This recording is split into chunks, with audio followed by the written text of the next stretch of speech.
AP, this is Brandon Reisinger coming to you with your chairman's report. Got quite a bit to cover today. We didn't get a chance to do a video last week because of being out of town. Just didn't have the opportunity to do it. Our current order bank, the Escape, is 31,654. Corsair is at 6,980 for a total of 38,634. We've received the okay to ship, okay to buy on our 1.5 liter and 2 liter Escapes. Should be getting the okay on the 2.5 any day now. We're just waiting for the approval on that. And the Corsair, we started building those a little later, so probably looking a week, maybe 2 weeks away from getting the okay to ship on those. But we are shipping units to dealers. We've got good units coming off the line now. So a little bit back to normal. Plan is to continue working 2 shifts. Looks like our suppliers are going to be able to support that, and we've definitely got the orders to support it. So hopefully we'll be on some normal times here for a while, not have to deal with any unemployment or anything like that. Vacation shutdown notification, we actually did get that just the other day. We're only going to have 1 week of shutdown this year. That's going to be for the week of July 3rd through the 7th. So if you've got 80 hours of vacation where it normally would be blocked out, that should have come free this week, where you're able to book that other week of vacation whenever you like. If you want to use it for spring break, you want to save it for fall break, it's yours to use as you please. That week of the 4th of shutdown, July 3rd and July 4th are both holidays this year. So when we go on vacation shutdown during that period, you're actually going to accumulate 2 personal days from conversions out of that. So that's a little bit of a bonus too. Heard from labor yesterday morning, and the list of employees with less than 1 year that were owed the back pay for short work week and sub pay for the period from February to April. That list was processed last week. We do expect that to show up on pay stubs this week. So I know you all endured some hard times, and glad to see this get worked out as well as it did. Sorry it took as long as it did, but hopefully this money will help you guys out a little bit. Had the special bargaining convention was while we were out of town last week. That was up in Detroit, Michigan. And honestly, we had a pretty good meeting. The first day and a half probably there was contention there. You could kind of see it was a little bit of a house divided over the election, and you know, you had some bickering between sides. I believe it was on Wednesday that President Fain and Vice President Browning both gave some speeches. They both talked about you know, how it didn't matter which side you were on during the elections. The elections are over. It's time to move forward and remember that we're here to fight the company, not each other. From that point forward, the atmosphere in there changed quite a bit. So, you know, the leadership of those 2 guys really did a lot for that. Just a highlight of the resolutions that were presented up there, and this isn't everything, but I tried to put together a list of just the stuff that's going to be important to the average person out there on the line. If you've got questions about something else, or you sent in a resolution and you want to know what happened with it, get with me. I've got an entire list, and I can share that with you. So highlights that I wanted to bring back, they had proposals in there for significant wage increases, of course. We had proposals for improved wage progression for people hiring in, a better starting wage, and a quicker path to making the same money as the rest of us, you know, that have been here for a long time. Had a whole bunch of proposals for COLA, and there was a lot of discussion. I do not see any way possible that we don't see COLA come up in this next contract. For those of you that haven't been around that long, COLA is cost of living allowance. The cost of living allowance is actually it works really well. So say we've got our wages set at the beginning of the contract. Once a quarter, they use a formula that uses all kinds of different items, things that it takes to run an average household. They look at the cost of those, and as inflation goes up, if everything goes up in cost for that quarter by 2%, we get 2% in our cost of living allowance. I can tell you back in the day, we would see sometimes 20, 25, 26, 27 cents raise in one quarter. So, you know, we would get to the end of the contract and we would have made more in raises from our cost of living allowances than we actually did from our annual raises. If we could get that back, that would be extremely critical, because, you know, in times like last year when inflation went up, 9.5%, COLA would keep us on par with that, where we would stay where our wages bought just as much as they did a year ago, rather than what we dealt with instead, which is our dollar isn't going as far and we're making the same money. There was some, I keep saying proposals, resolutions. There were some resolutions to eliminate the temp worker language, which I think would be a great thing as well. You know, we've seen this last contract, our TFTs, temporary full-times, that they're keeping for 2 years.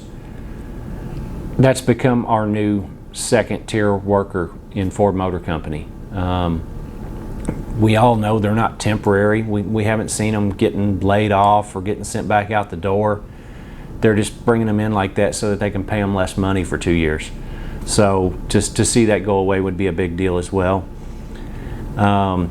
There were resolutions to resist the cost shifting in healthcare. Cost shifting being as prices increase, they go and adjust our deductibles or adjust our co-pays.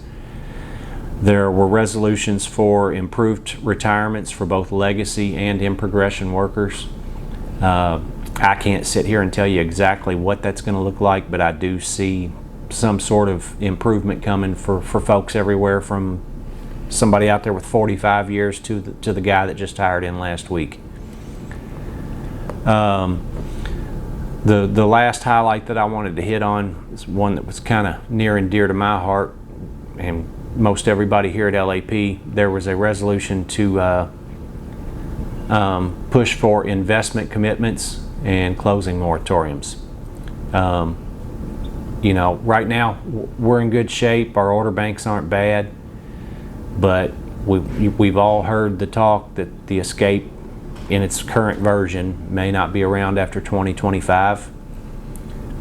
So hearing them talk about investment commitments is a big deal. I think that's something that's very critical to our plant here. So I wanted to get that to you guys too.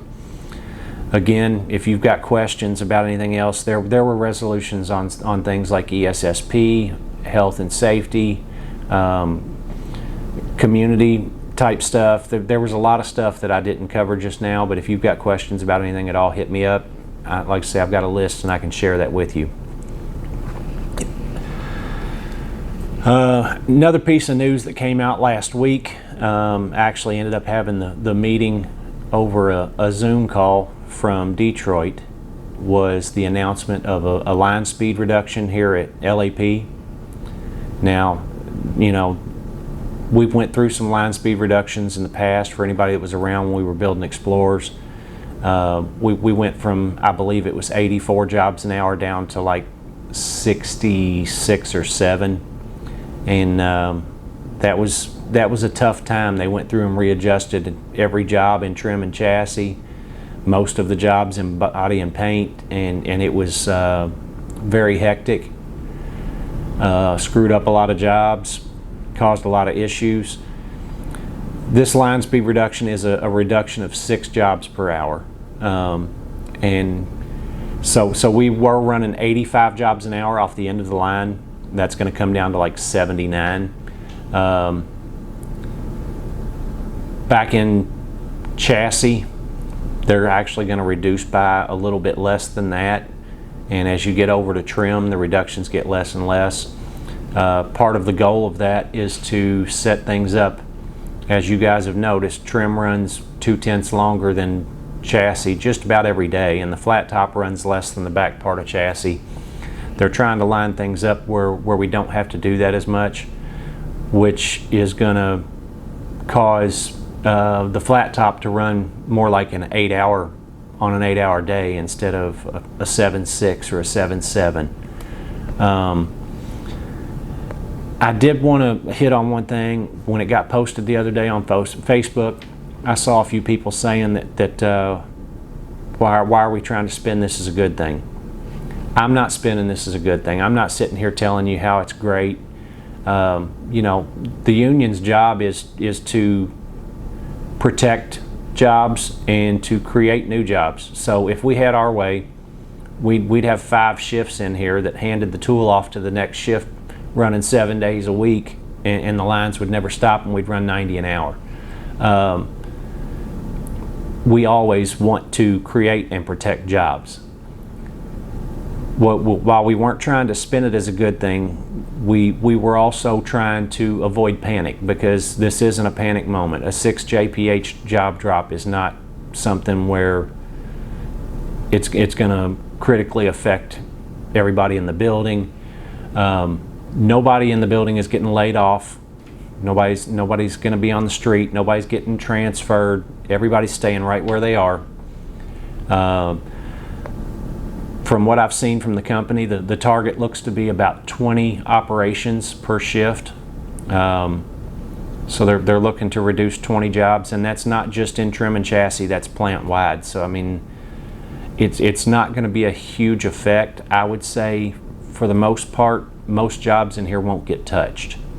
If you had a 52-minute or a 53-minute workload, if your job's busy right now, your job's probably just going to get a little bit better when this line speed drops down. Now, if you're on one of the jobs that they set up recently that aren't full of work and have a lot of spare time, they're probably going to take one of those and split it up across 4 or 5 other jobs that are also lighter loads. So there is going to be some movement, but they're not going to be touching every job in the building. So that was one of the things that we were trying to get across, was that this is not a major upheaval of our building here. I also saw some people post on Facebook about that they were going to slow the line speed down, add work to jobs, and then speed it back up and tell them that it can be done. That's not going to happen either. I will tell you, we've got an extremely good JSP rep here and a great bargaining team that stay on top of these things. There is no plan to speed the line back up. I honestly believe this will probably be our line speed until we retool for whatever's next for LAP. But if that were to occur, if they came back to us and said, okay, we need to take the line back up by 4 JPH, we're going to look at every job that they touched this time around to make sure that they are good before we ever agree to anything. And while we can't come out there and fight the work for you, the bargainers and the JSP rep can support you. Our district committee can support you. So we've got the tools in place to be able to fight that if that were to happen. But right now, nothing indicates any sort of line speed increase coming prior to our going down for a retool and moving on to another unit. I think that's about all I wanted to hit on that there. So, events coming up. Friday, the Easter egg hunt is going to be at the KTP Hall. That's Friday from 3:30 to 6:30. The actual Easter egg hunt starts at 5, but they've got games and bouncies and all kinds of other stuff for the kids over there. It's going to be a good time. That is set up for kids under 10. Now, that being said, if you've got a couple of kids and one of them's 12 years old and they come over there and they want to participate, nobody's going to run them off. They just don't want a group of kids with a 5 o'clock shadow showing up to hunt Easter eggs. It's aimed at the kids. UAW negotiated holidays. We've got Good Friday. We're off this Friday as well as next Monday for Easter Monday. Because we're on a traditional schedule, Easter is recognized on the Monday after. So it's going to be a 4-day weekend for everybody. Those will both be paid holidays, so enjoy your time off. We've also got a union meeting coming up next Tuesday, April 11th. That's going to be at the LAP Hall at 1 and 6 p.m. Look forward to seeing you there. Sorry for the long video. I think I've covered everything that I had for you this week, and we'll see you next week. Thanks.